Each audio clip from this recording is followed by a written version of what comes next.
na sa paggunita namin ng EDSA People Power Revolution, hindi magkikinabang si Duterte! Ang lahat ng nagkukunita ngayon ng EDSA People Revolution ay against sa kasamaan at kadiliman!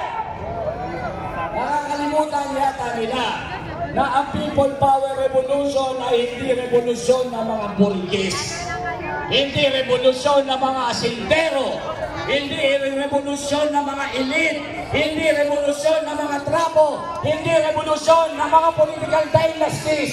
10 taon bago ang EDSA People Power Revolution, lumaban ang mga manggagawa, ang mga maralita, ang mga kabataan para baguhin ang lipunan. At sa ating paggunita, dito ngayon ang EDSA People Power Revolution, ginugunita natin at nilalagay natin sa ating isip ano yung hindi natin nagawa. Noong 1986, napatalsik natin si Marcos, ngunit meron tayong importante hindi nagawa.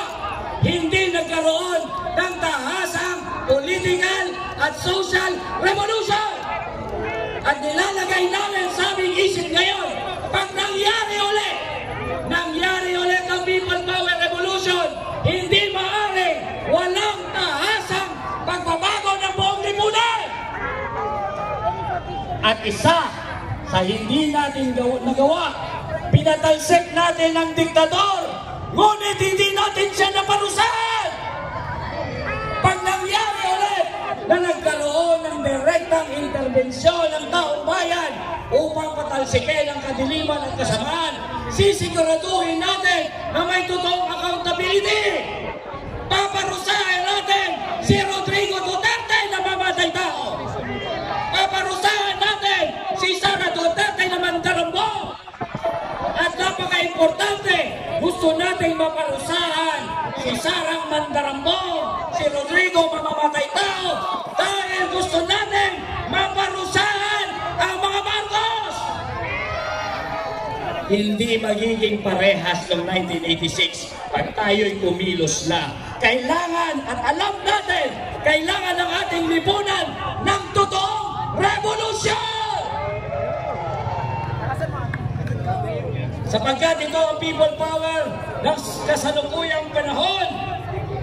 Tanungin natin ang mga mag-aaral, paano sila kikilos para panugutin si Duterte. Tawagin natin si Nina Laron, Student Council Alliance of the Philippines. Mabuhay tayong lahat!